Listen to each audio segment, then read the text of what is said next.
up, beautiful people? My name is SmileyDaveUK, and this is the greatest story ever told. Let me take you back to when I was younger.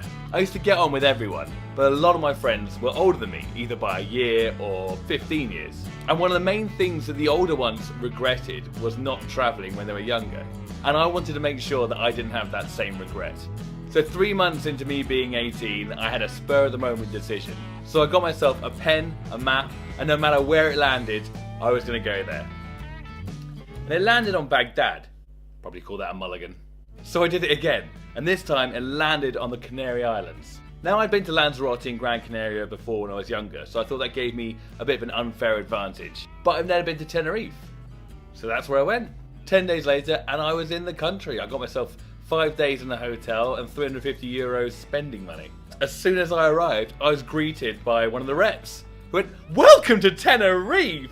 I said, "Thank you very much." Then he realised I wasn't part of his group, and then it turned into taxi rank, yeah. So I planned to go sightseeing for the first couple of days and then look for work. Turns out I got myself 5 days at a motel rather than a hotel. And the difference is the amount of cockroaches. It didn't matter, I got there quite late at night, so I dropped my stuff off and went to go experience the nightlife. And I got robbed by a hooker. 2 ladies of the night tried to get me to use their services, and after having no luck, one of them's gone straight for my junk, and as I fended her off, the other one's gone around the back, taken €100 out of my pocket and my mobile phone. Welcome to Tenerife! So that put an end to my sightseeing plans. Now I've got to go find some work. And I couldn't believe it. No one would hire me. No one would hire me. There were places that said PRs desperately wanted, and they wouldn't hire me. And I can't blame them. Back in the day, I had no fashion sense whatsoever. Like none. I used to wear shirts that people would wear on a dare or after losing a bet.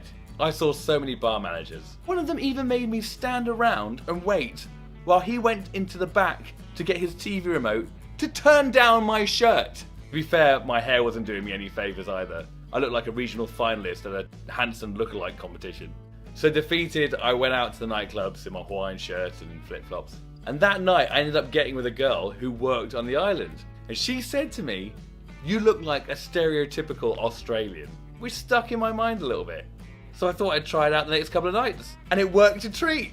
I'd gone from British weirdo to Australian catfish in 48 hours. And I thought to myself, well, if it works on girls, maybe it'll work for work. So on the 4th day, I rolled up to a bar called Rooftops and asked to see the manager.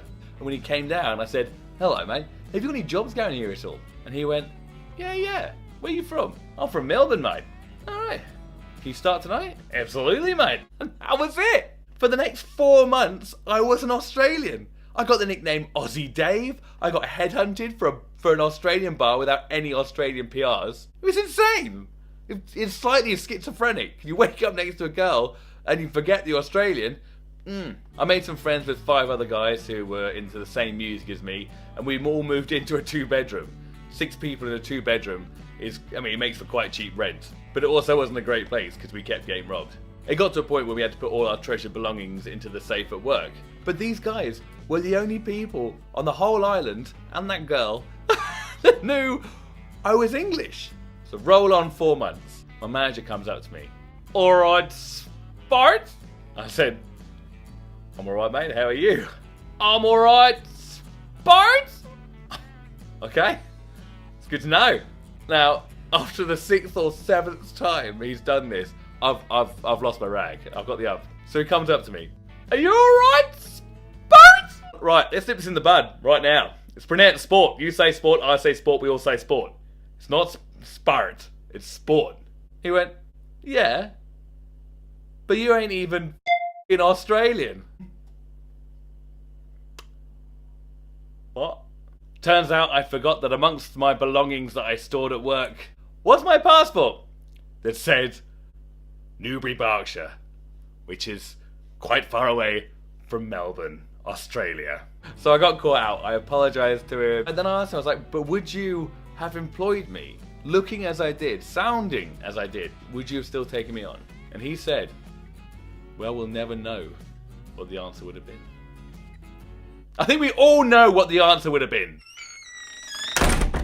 Please help me out by subscribing to my channel. I really appreciate every single subscriber.